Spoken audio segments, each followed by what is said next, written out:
Maggie Meets a Flower. A sketchy storybook by Greta May Schultz.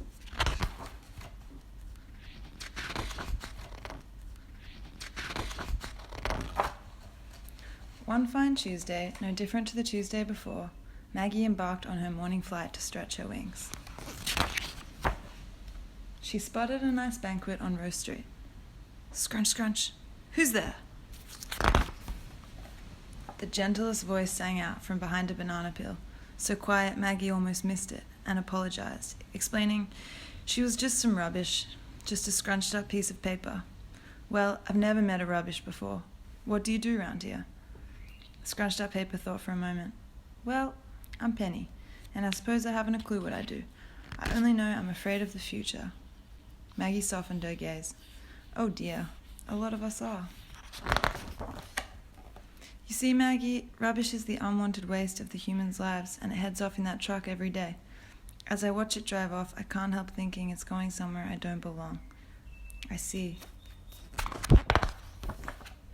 Penny, I have an idea. Might I follow the truck for you and find out where it goes? Penny was so grateful for such a kind offer, grateful for having someone to help her.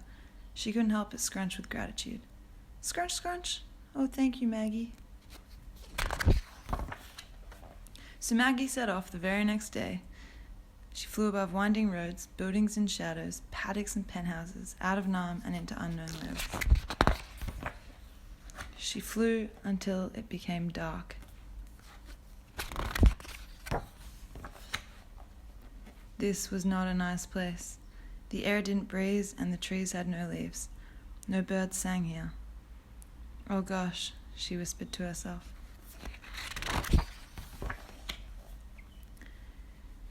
She perched by the tiniest and only window, that she might see the happenings on the inside of this giant machine. Maggie saw lots of scrunchy paper folk like Penny heading for a big room. Maggie had to know what was in there. Where are we going? I'm not sure, little Scrunch. There were many sorting groups. The rubbish all got sent this way, that way, around and around. It was sorted into concrete and car parts, plastic and paper. But the biggest group was this contaminated section. All these scrunchy folk looked just like Penny. What was strange was that it looped around, sending them straight back where they came from. Back into the main room, where all roads led somewhere called landfill. Maggie had to know what landfill meant. Was it freedom for Penny? All these landfills got poured back into even bigger containers and put on even bigger trucks. Why? After traveling on all these belts, through all these places, being sorted, shuffled, and shoved, for just another drive? To where? For what? Maggie, now feeling tired, followed the truck again.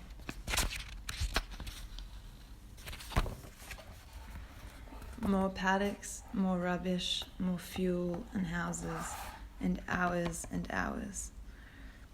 This place was even darker than the last.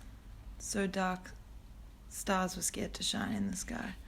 So dark, monsters stayed away.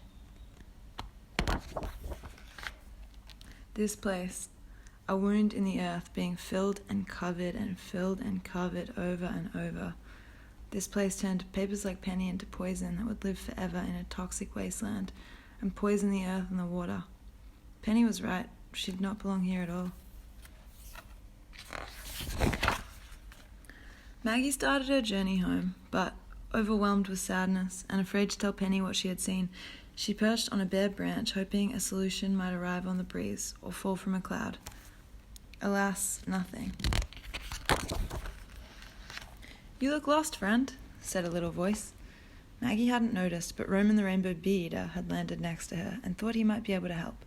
Maggie explained that she didn't know where Penny belonged, but she could not let her ever end up in that big whole landfill.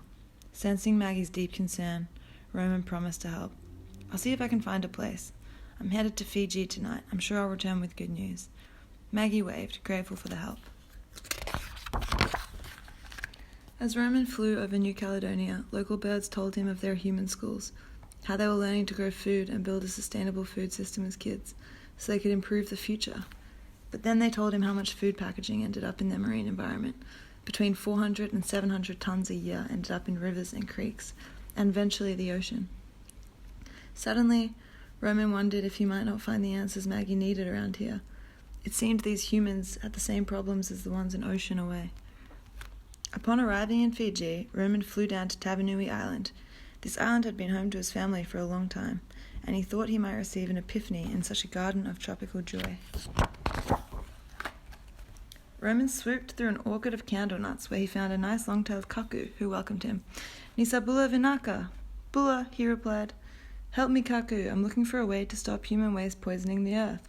Have you seen any humans doing good stuff with waste?" Roman sneezed as he finished his sentence. "Toot-choo, Bula." He sneezed again. "Toot-choo, Tombu." And a third time he sneezed. "Toot-choo, Isa." It's strange, you know. We build nests, we forage for food, and construct safe homes in trees, all the while never leaving anything more than mulch for the soil. How does their lives' material become this? "But look, Roman, they can do the same." Cuckoo pointed to a farmer who was laying seafood waste in their field. "That farmer is enriching the soil, creating more food and more health for the earth, and they're doing that with their food waste." Cuckoo wanted to help Roman find more ways that humans harness their waste for good. He thought this might answer the question of where Penny belonged, so he flew to New Zealand. Shveet, shveet!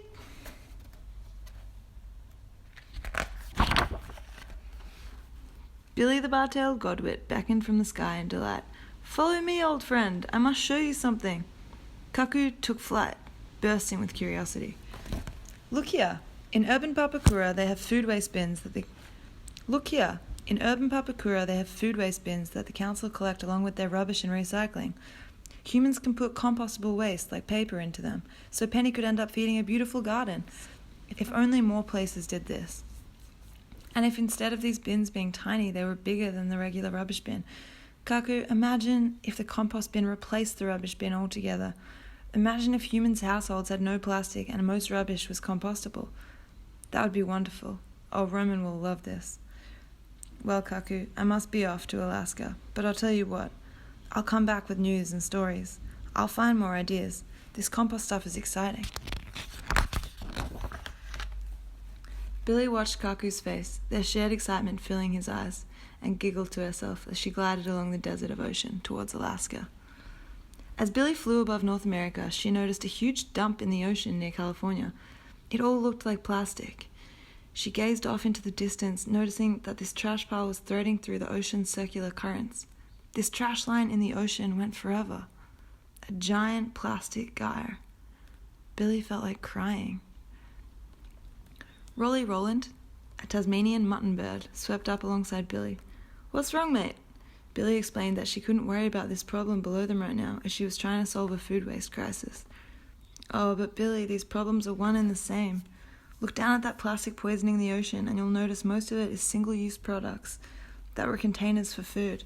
The same products that can be made compostable and should be fertilizing the land with all the food waste instead of poisoning the oceans." Suddenly, Billy realized helping Penny was the same as helping the ocean. These things all connected. She found herself flying alongside Rolly for quite some time, like two travelers on a bus, and Rolly shared with her all his visions of a waste-free composting society.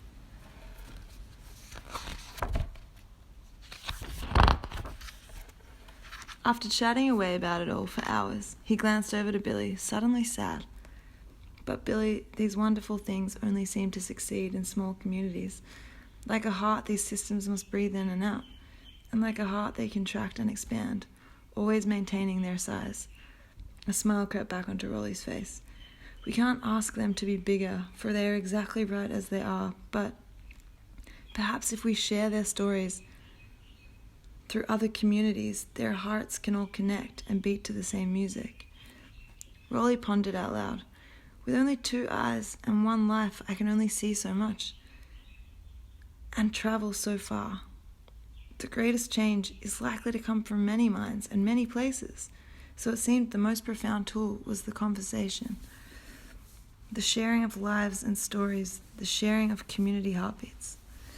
Rolly had found the humans in Europe to be keenly practicing new ideas in search of betterment. He saw how seriously they took their waste. Most places had bins for each different type of waste so that things could be reused and composted. So, he flew toward Europe, promising to return with all the stories he found. Rolly saw a great snipe flying ahead and zipped to catch up so he could share Penny's story and keep the conversation traveling. They flew over France. "That looks cool," Sol the snipe was pointing to a garden in Toulouse.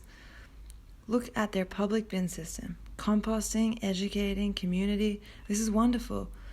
Penny's family in this garden were not worried like she was. These scrunchy folk danced in the garden and chatted with flowers. As they continued to fly, they saw many more things. Slovenia was aiming for zero waste. Bosanquin had people pay for waste collection to inspire them to compost more and waste less. Sol the great snipe loved these ideas.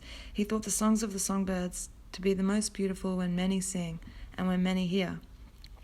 By this, he meant that he wanted to share Penny's story and learn more about waste created from food and its packaging.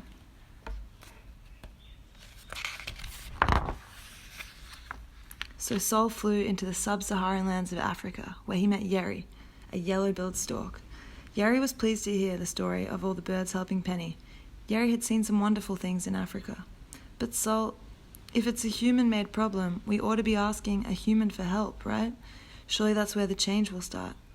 A bird can't tell a human how to compost. We can't even sit at a table for the conversation. But if we ask a human to help, they could be our interpreter and share what we've seen and all our ideas with the other people." Sol laughed at Yeri, pointing out that no human would listen to a bird. Yeri suddenly wore a cheeky smile, for he had a friend who listened to everything he said. "You mustn't have met Hattie then." Sol watched as Yeri glided over to her, a friend, admirer, teacher, student, and human. Hattie was a human. Sol saw Yeri talk to Hattie about Penny and the birds, the stories, and the journey of the words. He talked, and she just listened, her face always changing as he pulled her through a rainbow of emotions. Sol realized that, when talking to Hattie, Yeri was perfectly understood.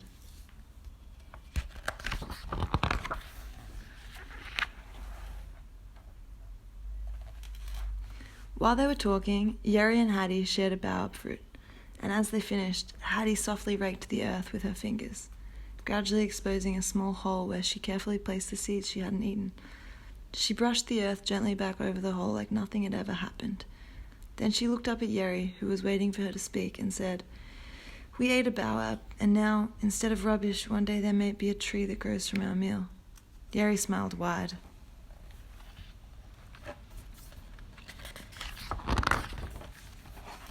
"Tell Maggie what Hattie has done with her rubbish, and I think she'll know how to help Penny," said Yeri, and he flicked Sol one last cheeky smile before wading out toward the sunset.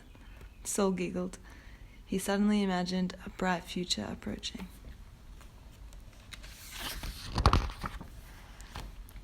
Sol flew to Rolly, and Rolly to Billy. Billy found Cuckoo, and Cuckoo told Roman. Roman returned to Maggie, who was still perched on the branch where he'd last seen her all those moons ago. She looked tired and lost, but when she spotted Roman, his rainbow feathers glistened in her eyes. "Oh, Roman, you came back, old friend." "Of course, Maggie." He told her the story of Hattie the human, of the garden in Toulouse, and the plastic ocean. He told her about the bins in New Zealand, the farmer-nourishing crops with seafood waste, and the schools in New Caledonia. He told her of the smiles and the tears and the beauty in conversations. She flew back past the paddocks and penthouses, past the buildings and shadows.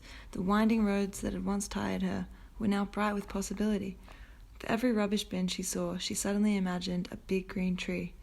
The world seemed different now. Yet nothing had actually changed. Maggie spotted Penny, sitting right there on Rose Street by the same bin that was overflowing as always. She wore signs of heavy rain and cold nights, but she was dancing with Barry the banana peel when Maggie arrived, so Maggie danced too.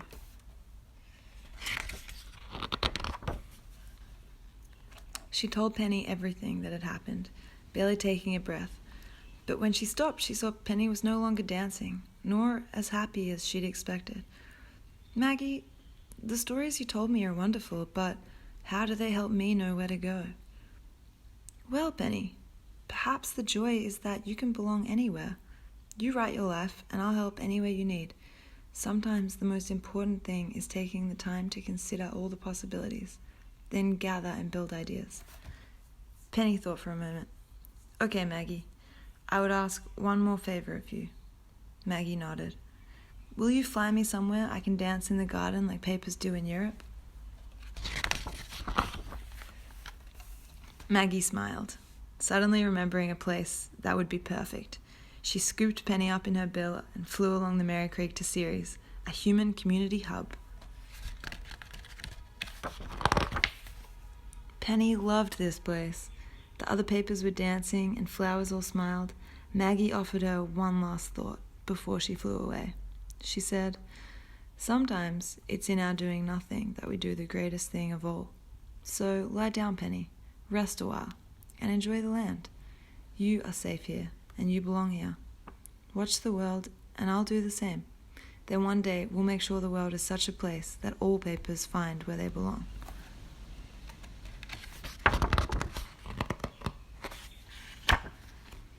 For the first time, Penny felt like she truly was somewhere she belonged, and she started to unscrunch into the earth.